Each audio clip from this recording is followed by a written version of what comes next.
which Tipper and Valdez can both play and are one of the best Camille's in the whole championship. It's just a very questionable decision to me. This Renekton Camille matchup is not even as one-sided as most people think it is, because you can't break his shield with the Renekton empowered W. So that's going to be a bit of a barrier here, which I think is a pretty bad call, especially now that they have double flex. Java and Camille, both top jug flexes. This is going to make Flash Wolves have a very hard time in.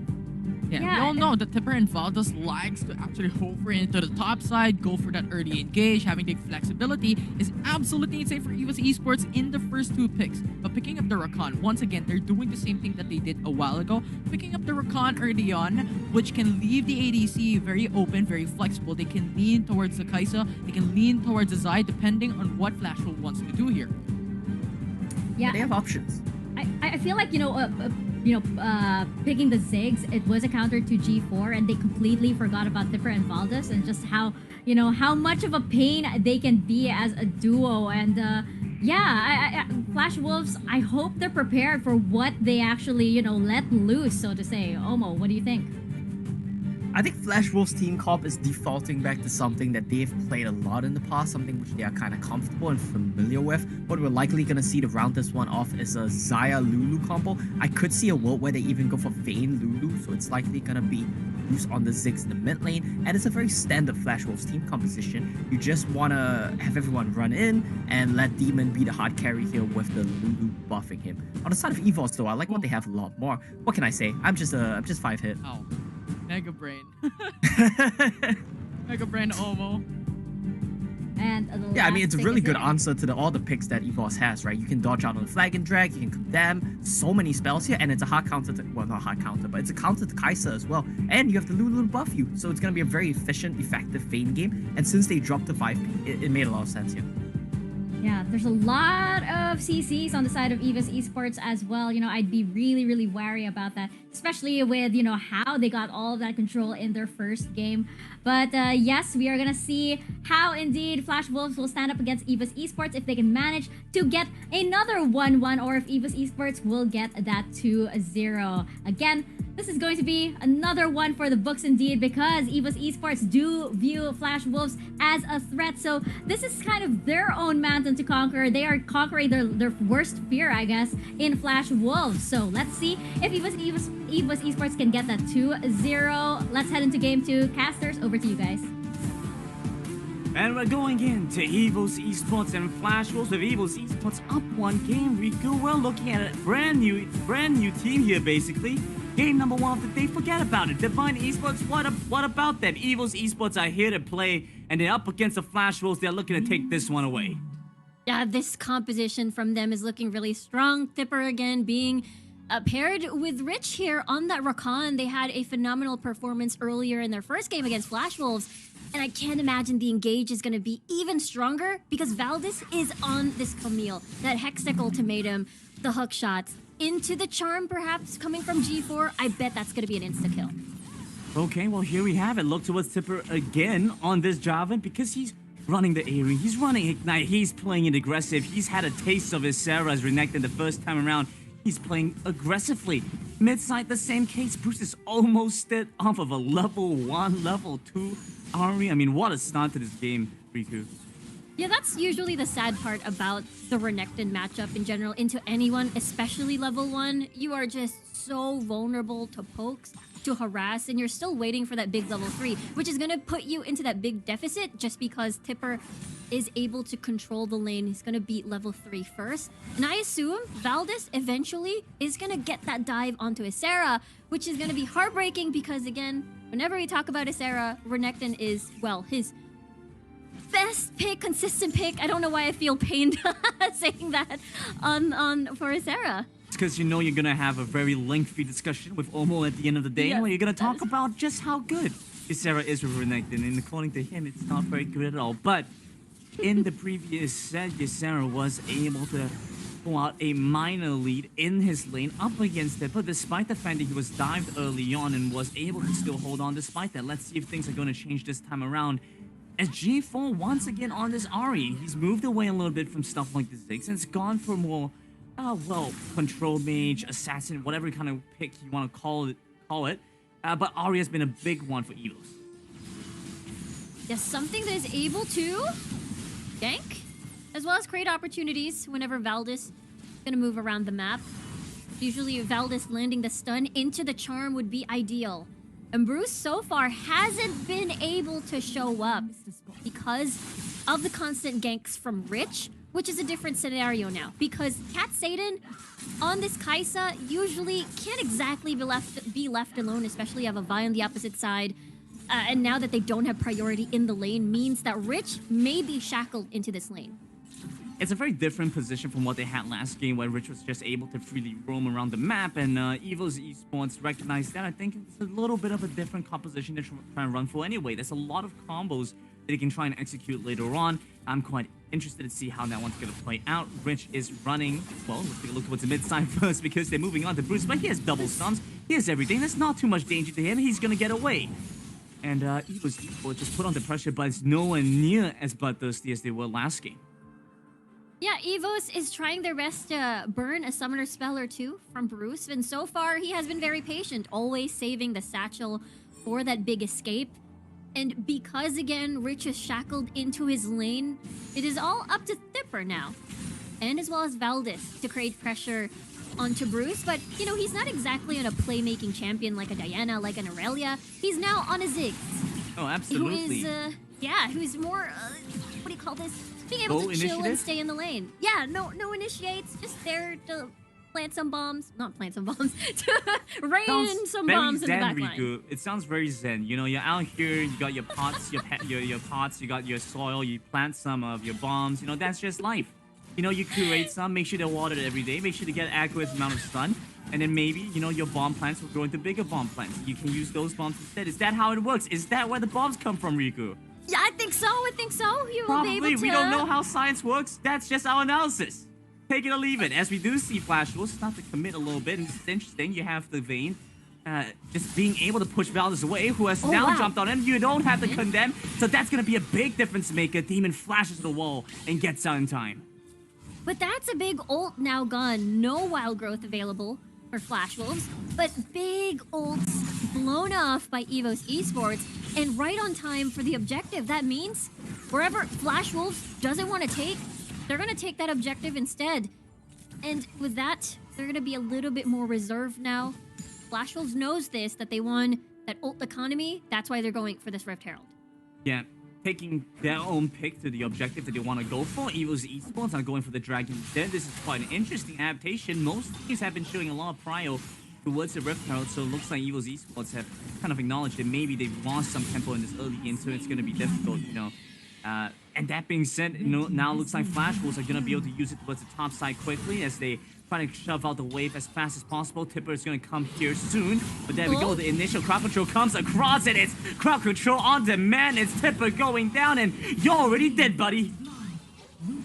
That's pretty tragic there for Tipper. I mean, that's 3 people in the top side, walked in. Again, it's a Jarvan 4. There's no outplay potential available, sadly. Oh, no! That is unfortunate. But Bruce, he's come online. He's finally getting to play the game. It's so happy for this man. In the last game, yeah, he was receiving some well, not so nice treatment. Let's put it that way, right? He was getting tapped pretty hard, living rent-free in EVOS Esports' head, and this time around, he's gonna come online as the Ziggs. Does prioritize the early hourglass, though, so that's an interesting move for the Ziggs. It shows how much pressure there is from EVOS Esports and how he has to respect it. Yeah, Bruce was 1-5 in game number 1. He's EVOS Esports just pouring in the usual pressure that they did in game number 1 here. Flash Wolves, though, stepping up the response on that pressure instead as well, being able to open up the mid lane. We'll see, though, as they work towards the bot lane as well. I think they can form a dive. Cookie will have his ult available soon, but they will choose to just reset. Flash Wolves have put their foot on the gas pedal, and it looks like they are not willing to take a win or a loss today. They just want ties, because they gave the first win over the EVOS Esports, and now they're trying to pick up one for themselves. Can we see Flash Wolves 0-3 by the end of the day? What a way to start things off. That is definitely not the start that you want. Especially, again, high expectations. Flash Wolves, I remember they mentioned they want to fight one team again. They want to get that revenge, because not only do they I feel like consider them as the kryptonite back in their own playoffs for both fall and the summer season. But they also got knocked out as well by the same team, by one team during the Summer Super Cup playoffs. So this is a statement, right? Because EVOS versus one team during the finale. Now they are struggling against... I mean, that's just a huge grudge, right? That's a huge grudge match. When your regional matches aren't enough, you bring it on to the international stage. And Flash Wolves on the international stage will see Demon go down as they find Rich trying to kite away, but it's going to be the collapse coming through from Flash Wolves. So they found the opportunity to found the angle. Eason is going to face off against Valdez, who's jumped back on the Lulu. It's a huge tactical sweep. Now coming online, the Camille is massive, and so is Cat Satan, who's jumped into the back with the Killer Instinct, takes down the first, looking for the second revenge on the Bruce, but it won't quite happen. They back away, but find a couple of kills. That was too close for Cat Satan. That could have ended with a triple kill. But they're so happy with pushing Flash Wolves back into their own base. And now they will equalize the map by taking down this mid lane. And it's so perfect timing too, because the Infernal Drake is about to spawn in a few seconds. And as well as G4 picking up a Rabadon's for sure later on. I feel like that's a really nice spike for the Ahri. And is able to most likely one-shot. Let's take a look at that again. It was a big knock-up. Coming from the side of Rich. See, that triple knock-up. It all started, though, with the Assault and Battery. Wild growth here and there. But the collapse coming from Evo is using this flank. Cat Satan before is really well-positioned. And the rest is history. Killer Instinct there. And, yeah, positioning coming from Cat Satan was just great. Him entering the fight late was great. We're starting to see some of that of the Kai'Sa pick as, once again, Valdez trying to get the jump onto Demon. We'll have to kite away, though. Vayne chasing after. He's popped the ultimate. This is it. This is the Vayne moment that we were waiting for. Valdez gets on the turret. Will go down to the Mega Inferno Bomb as Rich baited in by his teammate falls as well. But meanwhile, EVOS Esports are hammering down the mid lane. They find the inner tier turret in the process. Yeah, they're fine just exchanging the Infernal Drake over to the mid lane. That's a lot of space to work with. EVOS now with a collapse. They're coming in quick, and this time Tipper, he has the damage coming through. He's paired together with G4, who find the first kill, who's moving on to the second, moving on to the third, and look at this. Cat Satan has come online in every way that you were looking for. Valdez is gonna jump into the back. I don't know quite what's happening here. Cat Satan is still trying to make things happen, but it's too aggressive as Bruce once again takes down the Kai'Sa. Tipper barely gets away, but Valdez is back in time and looking to pick up this dragon. I love how torn EVOS Esports was there. They could have finished. I was at 500, 600 HP already on the dragon, but they abandoned I think it was ship. right about triple digits for sure, Riku. Yeah, they abandoned ship, Brandon, and they decided to possibly pick up a kill. But you know, Cat Satan at this point of the game, maybe not just yet for that Killer Instinct into 3 and just get that easy triple kill. Still not yet. Eason is right there for that easy polymorph there for denying that. But at the end of the day, you know, they still get the Infernal Drake. The thing about the J4 Cataclysm interaction is always Tipper will be condemned every single time he uses the Cataclysm by Demon. And here's the Killer Instinct into 3. Unfortunately, Tipper couldn't help as much because, you know, loss of cooldowns already at the time. Still, though, the story is they still secure the Infernal Drake. Well, story doesn't end there because EVOS Esports still have to close out the game. They might have pulled ahead with the gold advantage, but it's a small one. 3,000, nowhere near as much as what they had last game, so they cannot rush this early Baron like they did last. So Flash Wolves, you know, it's going to be a lot more conventional for them. They can play it out the way they like to play it out, slow paced, and in that 20 to 30 minute mark, that's the Flash Wolves that we know and love. That is basically their win condition. 20 minutes, the game is still going. That's a Flash Wolves win. I mean, there is that demon. There is that demon in Eason as well to make sure that the Vayne is going to get free hits, going to survive as much as he can, and as well as, you know, get to shred everybody else on the opposite side. Well, they've moved on to Sarah, and this should be an easy pickup once again on the Renekton. It's a nice grab, but what more will EVOS Esports find from this? That is the biggest question here. No objectives, just the Baron. We'll see, though, if they are going to commit to that. 24 seconds on the clock. I think the only thing that they can do is just be able to gain more space for that split push, perhaps. Coming from maybe Valdez or Tipper. But can't exactly move towards the bottom just because Baron is now spawned. They want to make sure that they're there. Always ready in case they get a pick, because it's possible. Tipper, Rich, A great combo for that big initiate to make sure that everyone falls down immediately. Valdez as well with a Hextech Ultimatum. And for Flash Wolves, they have the tools as well. They've got Assault and Battery. They've got the stuns coming from Isera. They've got Bruce already basically on his spike. So this is the reason why we see EVOS being much, much careful. Yeah, they were definitely being careful then. Valdez, he was almost spotted out. Didn't realize he was standing on top of wall. That was scary for a moment there, I'm not gonna lie. Demon is starting to do some decent damage. 2 items completed and starting to really lay down the hood. EVOS Esports though, you look at Cat Satan, he's up by about a half component, 1.5 components, looking close to an Infinity Edge or whatever he's trying to build at this point. You know, it's getting towards a stage where it's difficult for Flash Wolves to deal with the Kai'Sa, who's going to be able to jump your backline. And Ysera not building as tanky as he probably wants to. He only has that Black Cleaver, no Starix. It's tough. Yeah, it's going to be very difficult because twice in a row, Cat Satan was able to Killer Instinct. Not exactly the 1v3 situation he was expecting, but now picking up more items on the board, Flash Wolves will have to worry about that big aggressive Killer Instinct, which is where Eason will wish he has the Polymorph to deny Cat Satan's aggression later on. Things are slowing down as we head into Flash Wolves kind of game. Slower pace, more macro-based, and it's because of the Ziggs that makes it so difficult for EVOS Esports to get anything done. They won't be able to push out lanes. They won't be able to find much pressure on the map because of how effective the Ziggs is.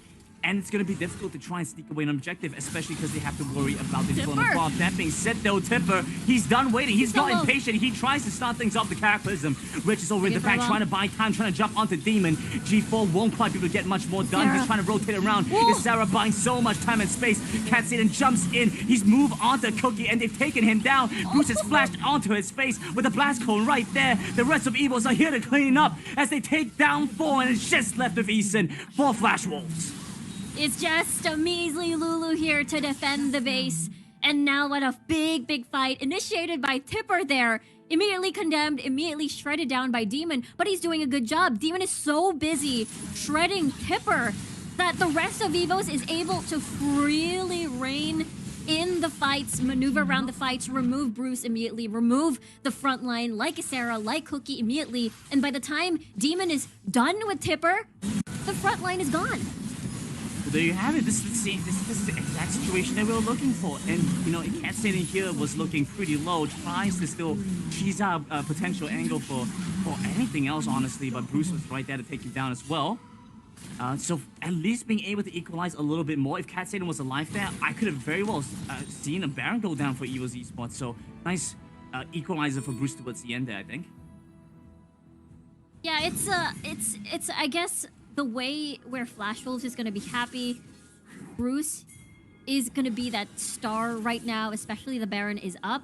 We know the Ziggs, when a Baron is being initiated, Bruce is just going to sit pretty at the back of the Baron pit, lay in the hurt, lay in the bombs, just shower Flash Wolves with a bunch of love. We'll see if that's going to be possible. Now that Flash Wolves will be the first one here towards the Baron pit. Look at Bruce. He's going to stay in position over here to zone away EVOS. Interesting. Look at Flash Wolves right now. Look at the way they're playing. They're basically going full on. You're approaching me mode kind of energy here, Riku, and those esports, they're not having any of it. They're trying to push them away, trying to find an angle where they can possibly get a catch. Cookie starts to take some damage. The Charm's not going to be able to connect, but that doesn't matter because Tipper is still looking to start off the fight. They're trying to jump onto Bruce first. Won't be able to connect onto that. Ysera's going to go down, caught in the cage. Hextech Ultimatum finds that. With the Charm moving onto Cookie, he tries to equalize, gets the shield, gets the wild growth, and he's still alive through it all. And Cat Satan tries to pump in damage with the Killer Instinct, and Demon dashes into the Charm. Won't be able to find much more. Does manage to ultimately take down the Javelin and holds on to the chances for Flash Wolves. And that is Demon not even receiving the wild growth. Well, yeah, it was basically Cookie who received the wild growth there to bait out EVOS Esports to fully commit and eliminate Cookie. But at the end of the day, Demon is going to be that scary threat. Let's take a look at that again. Demon having the shields, everything. Big free hit. Look at this. Wild growth immediately being popped towards Cookie. Therefore, he survives. Therefore, EVOS is forced to fully commit. While EVOS destroys Bruce, Demon has been completely healthy all this time. While G4 had a good charm, it was still not enough. Really good condemns. Really good positioning coming from Demon. And we're starting to see why they crafted for the Vayne, why they put Bruce on the Ziggs, why they went for the Vayne in this game, the game that they want to try to equalize things. So it's a pretty impressive showing from Demon, who's now up to 3 items with the Wits End. This could be the deciding factor. Flash Wolves are picking up some tempo here as well, honestly, EVOS Esports, they also didn't have the wave set up in the side lane, so not much pressure on Flash Wolves' end there as well. So let's see if things are going to change here. Oh, Baron started up. That's pretty quick, though. HP. Rich is here trying to block this, trying to stop Cookie from getting into the pit. Gets the chop off Wow. as Valdez secures the Baron, and EVOS Esports sneak that away so quickly. What a sneaky Baron again coming from EVOS. That is already the second time, basically. And Flash Wolves, even though they had the tools, a Vayne inside a Baron pit, inside a Dragon pit, that is just free reign of eeny, meeny, miny, mo. Who do I want to condemn and has to go immediately? And Flash Wolves, now they have to defend against this. Vayne, no wave clear. So Bruce will be, with my fingers, well, I don't know what to call Wagging. that motion. Wagging, yes. Thank you, Brandon. That's exactly. We got that energy right now, right here, as G4 is going to split push, hit the side lane. Ysera's going to have to respond.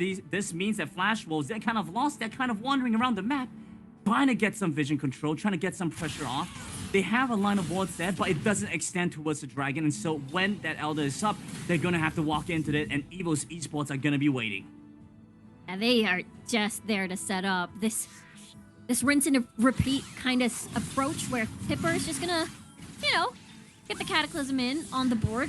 Oh no, they found the catch on the Bruce. This could be it. This could be the game-calling fight as Flash Wolves lose their mid laner and losing Eason, the second to follow in the process. Cookie's gonna go down. Demon's going golden, but he's dead as well. Ysera, the last to fall, but surely will, as the Flash Wolves dismantle into pieces in the face of EVOS Esports who are looking to end the game. It's finally a game of EVOS Esports. G4 with the game-ending charms there, manages to catch Bruce immediately, and they take Flash Wolves down. They get 3 points, they get 2-0, and what a statement.